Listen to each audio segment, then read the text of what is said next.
cover Surah Hijr. Surah Hijr is the 15th surah in the Quran, and it is in Juz 14. It's in Juz 14. And it gets its name from the 80th verse, 80, in which Allah subhanahu wa ta'ala says, وَلَقَدْ كَذَّبَ أَصْحَابُ الْحِجْرِ الْمُرْسَلِينَ, that the people of Hijr, they belied their messengers. They refused to accept the message that their messengers had come with, the prophets at that time had come with. And this refers, Al-Hijr refers to, I know the translation is the rocky tract, but it specifically refers to Mada'in Salih. Mada'in Salih, which is a location today, even in the Hijaz today. And that is where Allah subhanahu wa ta'ala had sent prophets, and those people, they refused to accept the message, and they refused to accept their message. And so Allah subhanahu wa ta'ala eventually, He took care of him, took care of those people. So this surah is a Meccan surah, as you can kind of tell. It made specific reference to a location near Mecca itself, in the Hijaz itself, and that doesn't happen very often when Allah subhanahu wa ta'ala is talking about prophets and the punishment that He sent upon groups of people. This is, most of the time, it's one of the hallmarks of Meccan surahs, as we have mentioned previously. So in this surah, you'll be able to tell the different prophets who come along. For example, Lut alayhi salam, Ibrahim alayhi salam. Allah subhanahu wa ta'ala makes mention of Shu'aib alayhi salam. He calls, I don't know if He calls them by name specifically, I can't recall, but He definitely calls Ashabul Aika. He talks about the people of the forest, who used, basically the location where Shu'aib alayhi salam was there. So He subhanahu wa ta'ala makes mention of various prophets. And again, this is a means of indhar, a means of warning to the people who are living in Mecca, that we have sent you a messenger. I have sent you this messenger, and here are the same way that we have sent. We have sent. Here are different stories of other prophets that we have sent to their people, and then the people, they rejected the message of those prophets. And here's how we took care of them, one by one by one by one. So are you going to be one of those people as well? Are you going to belie our messenger? Will we have to take care of you the same way we took care of these other ones? Because they had, some of these people, some of these prophets, they had followers, and their followers were saved, and they were fine, they lived good lives. And now today, our messenger, he has a small number of followers. They will eventually be happy, they will eventually be successful. But today you are putting them through a lot of difficulty and hardship. Are we going to have to take care of you in the same way? So it's a very veiled and very subtle threat from Allah subhanahu wa ta'ala, by way of telling these stories, that get ready. If you're going to keep up this oppression and this dhulm that you are instilling and you are pushing down on these people, then we will have to definitely take care of you in the same way that we took care of other dhalimin, other oppressors. There are a few principles that I really wanted to extract from the surah, and one of them is a very beautiful one, in which I'm sure all of us have heard this verse time and time again. Allah subhanahu wa ta'ala says, in the 9th verse, Allah subhanahu wa ta'ala says, إِنَّا نَحْنُ نَزَّلْنَا الذِّكْرَ وَإِنَّا لَهُ لَحَافِظُونَ. Indeed, we have revealed the remembrance, we have descended this remembrance, and we are its protectors. We are its protectors. I'll just summarize it in one of the most beautiful ways that I've heard. If you take every single Quran, take every single Mus'haf, take every electronic copy you have, every written copy, physical copy you have, burn it. Go ahead, burn it. Throw it into the ocean. Get rid of it. Get rid of every single physical copy you have. Within a single day, you will have a perfect copy, word for word, every dot for dot replica of the ones that you have just destroyed. You will. And no other book, I don't know if there's any single other book in the history of the world that we can do this with, unless it's maybe like a 5-page booklet or something. But this book itself, over 6,000 letters, or over 6,000 words, has been memorized by millions and millions of people. Even in our own community, how many people have memorized this kitab, word for word for word? Several times I've had to lead, and I've made a mistake when I'm leading in salah, and right away someone jumps in from the back and corrects me right away. This is the quickest thing that we're able to do. As soon as we hear something, we say, whoa, that's not the word of God. The word of God, it doesn't have this word in it. It doesn't have this letter in it. We are so quick to jump in. This is a divine protection from Allah subhanahu wa ta'ala. No other text is like this. How many other people, they have their divine text, their religious holy scriptures? And how many of them can quote them like we can? How many of them have lessons like this that we can? How many of them have thousands upon thousands upon thousands of explanations? How many of them have the most beautiful ways to recite each and every one of these words, and each and every different ways that we can recite it? And I would really recommend, brothers and sisters who, I'm sure you guys, you listen to the Quran all the time, I would really recommend listening to it in different qira'at, in different modes of recital. and it's a lot of fun. Honestly, it's really enjoyable when you've always heard the Quran read in a certain way, and then you listen to another one, and it really just you say, "Whoa, that I wasn't expecting something like that," but it still sounds so beautiful, so eloquent. Nothing else in the world compares. Wallahi, nothing else in the world compares to the word of Allah Subhanahu wa Taala when it is being read.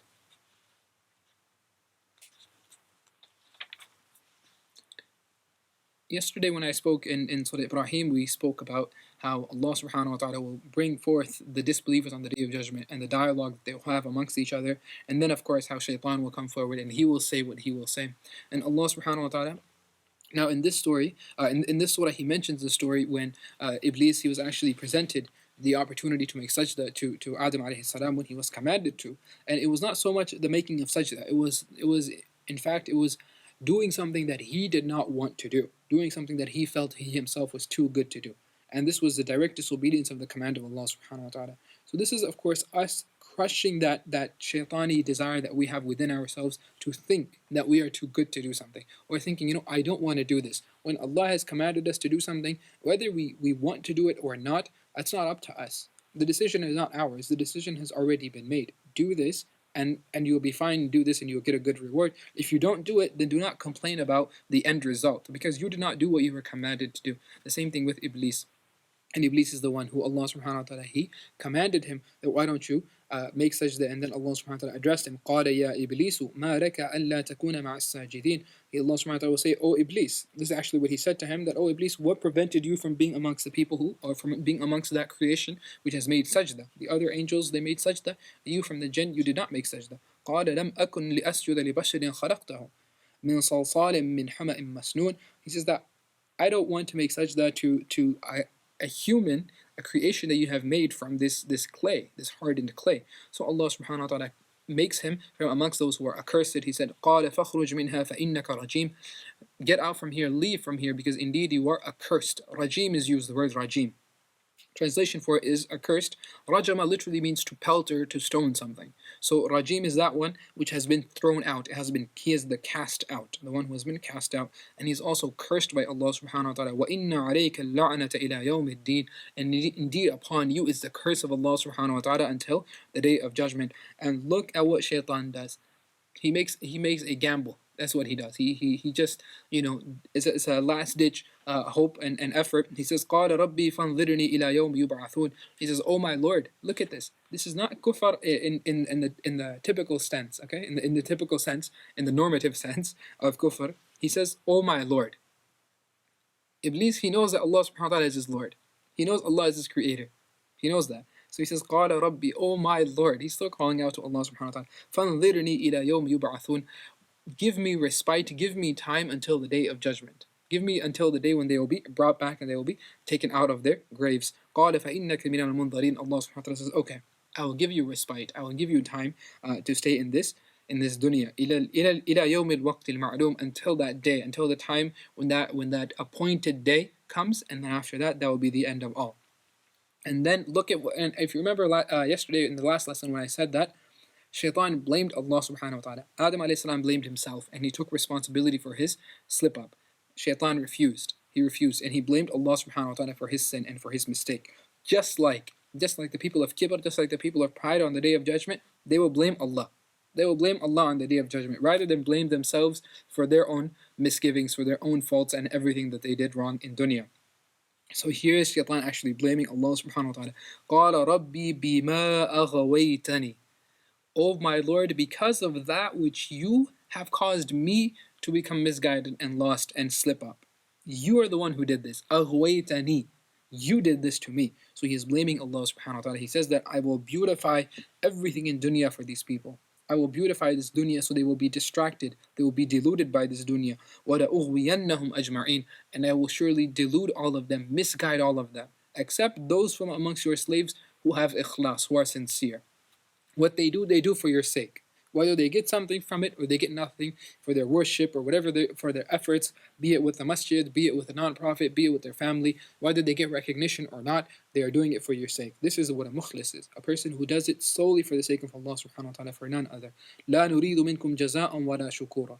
There are those people who say, we don't want any reward from you, nor do we want kindness, nor do we even want you to say thank you. That's it. You and I, we don't do something because, we hope that people will be kind to us or nice to us or praise us or give us an award or a plaque or to write our names in gold or something like that. We do it because we know Allah will be happy with me.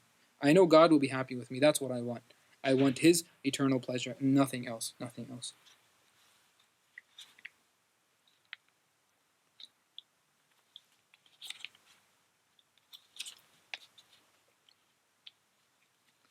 One of the questions I often get is people say that, in Jannah, what if I don't like this in Jannah? What if, we have to be with this person or this or this? People always have different, like, ishkals and issues with going into Jannah with other people. I guess, I don't know why, but Allah subhanahu wa ta'ala, he gives a very beautiful way of resolving any disputes we might have when we enter into Jannah. Because I'm sure, there are people that we have beef with today, and we're going to go into Jannah with them, inshallah. So Allah subhanahu wa ta'ala says, وَنَزَعْنَا مَا فِي صُدُورِهِم مِّنْ غِلٍّ إخوانا على سرر متقابلين. Allah subhanahu wa ta'ala says, and we have taken out, as in he says it in the past tense to denote a certainty that on the day of judgment, or when they enter into Jannah, we will take out from their hearts any rancor, any hatred, any malice, any jealousy, all of any ill feelings that a person has, they will be taken out of their hearts when they enter into Jannah. And they will enter as brothers or brothers and sisters. They will enter, as a family, So people will not have, inshallah, you don't have, ill feelings towards your siblings. على سرر متقابلين, and they will be on comfortable beds, they will be on comfortable couches, they will be in basically as much of relaxation as possible. You will feel that in Jannah. He says لا يمسهم فيها نصب وما هم منها بمخرجين. He says they won't feel any tiredness, they won't feel any difficulty in Jannah, nor will they ever be taken out of Jannah. And then Allah subhanahu wa ta'ala, towards the end of the surah, which is something I wanted to speak about as well, He subhanahu wa ta'ala says, this is verse 86. Verse 86, Allah subhanahu wa ta'ala talks about Himself, and He's praising Himself because who can praise Allah better than Allah subhanahu wa ta'ala? إِنَّ رَبَّكَ هُوَ الْخَلَّاقُ الْعَلِيمُ. Allah subhanahu wa ta'ala says, He is the one who is the all and constant creator, the one who has total and complete knowledge. According to some scholars, Al-Khallaq here, it means that Allah is creating at every single moment. In every single moment, Allah subhanahu wa ta'ala is creating something new. This is the power and qudra of Allah. We, if I tell you to think of a new color, you probably won't be able to, because I definitely can't. Think of a brand new color that no one has ever thought of. And yet Allah subhanahu wa ta'ala, we can't even do that. And yet Allah subhanahu wa ta'ala is constantly, at every moment, creating something new. He is the one who has total and complete knowledge. Now He subhanahu wa ta'ala addresses the Prophet ﷺ here as a means of comforting him. And if you remember in Surah Fatiha, when I talked about one of the names of the Fatiha, Allah subhanahu wa ta'ala, here, we quoted this surah here specifically. He says, وَلَقَدْ آتَيْنَاكَ سَبْعًا مِّنَ الْمَثَانِ وَالْقُرْآنَ الْعَظِيمِ.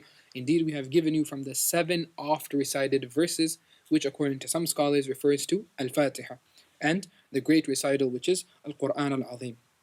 And now He subhanahu wa ta'ala tells the Prophet ﷺ that don't look at what we have given these people. And this is advice for you and I.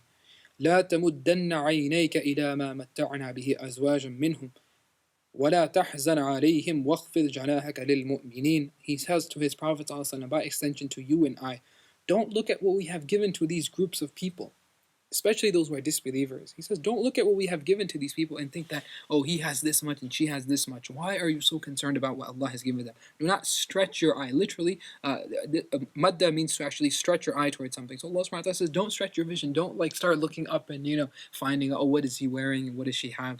Don't bother with any of that. And He says that, وَلَا تَحْزَنْ عَلَيْهِمْ. Nor should you be sad about their condition or their fate. So basically, don't feel jealous of them. Don't feel pity on those people either. Do not look down on them, and do not think of them as so high up either. وَاخْفِضْ جَنَاحَكَ لِلْمُؤْمِنِينَ. Lower your wings for the believers. Lower your wings for the believers out of humility for them, out of protection for them, out of kindness and love for them. Just like sometimes a bird will actually cover its wings, lower its wings to protect its young. Do that for the believers. Look out for your Muslim brothers and sisters. Or it can also be out of humility. Lower your wings so that they can walk upon your wings. Because this is what the angels do for the one who seeks knowledge. The one who seeks knowledge, the angels will actually spread their wings underneath their feet.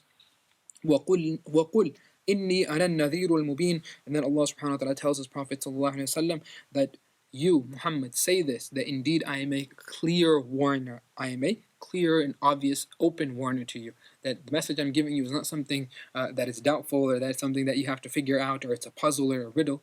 I'm very, very clear. I'm coming to you right in front of your face and telling you, hey, here's what's going to happen. I'm just letting you know that's my job. And whether you believe me or not, that's up to you. And today, unfortunately, the reality is very stark clear that there are those who completely deny what's going on, and they say that, no, we don't really care. We're just going to go out.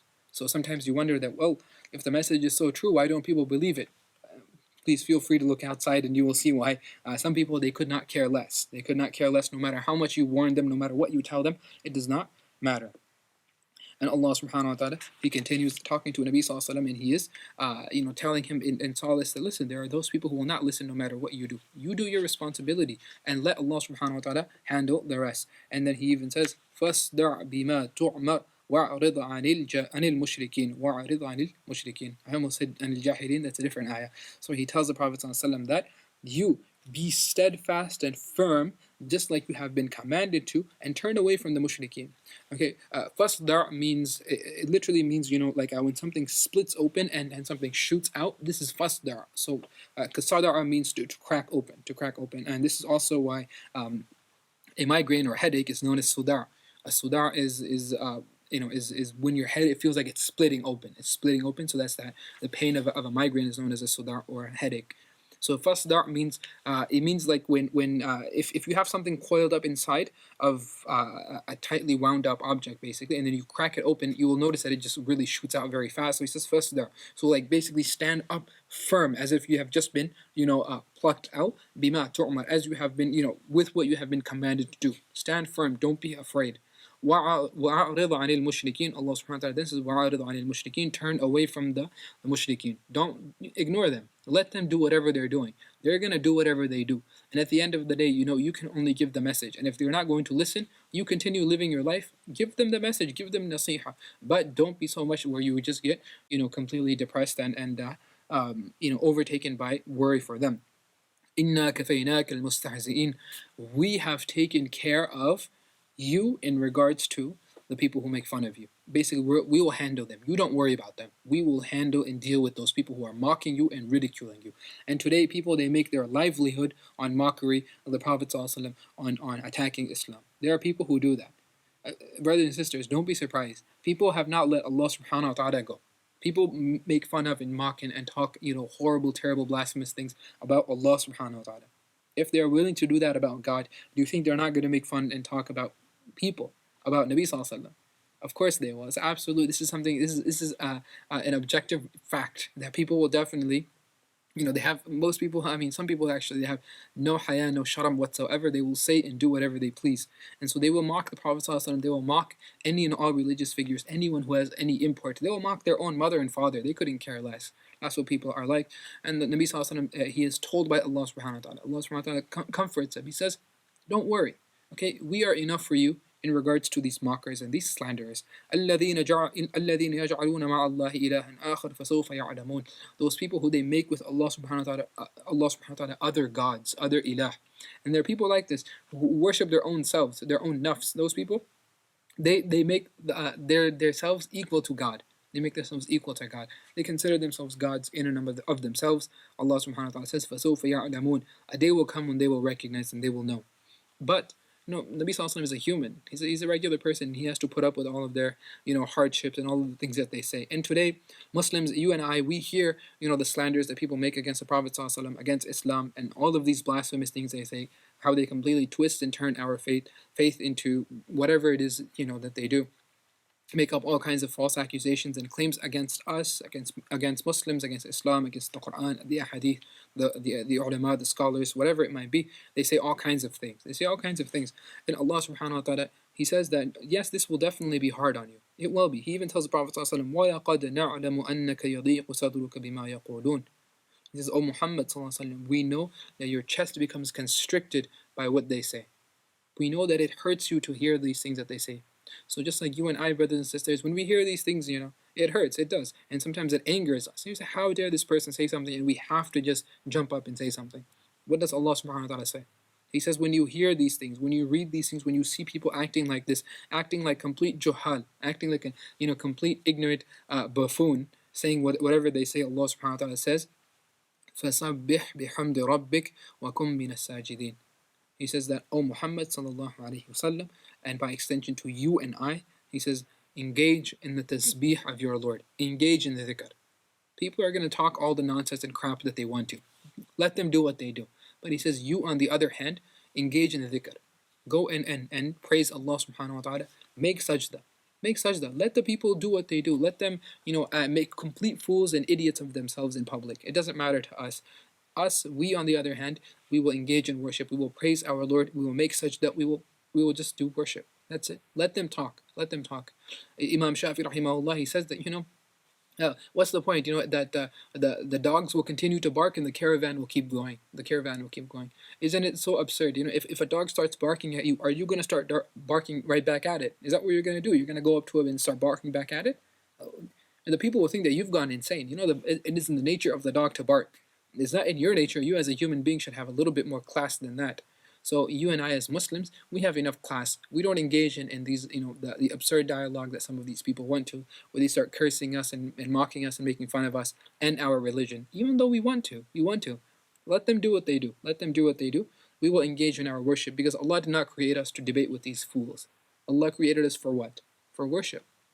فسبح بحمد ربك وكن من الساجدين وَاعْبُدْ رَبَّكَ حَتَّى يَأْتِيَكَ الْيَقِينَ. And then worship Allah subhanahu wa ta'ala until the certainty comes to you. The certainty is indeed death, because nothing in life is certain except death. That's it. So we have been created for a purpose, brothers and sisters, and in this month, over all other months, we can engage in that purpose.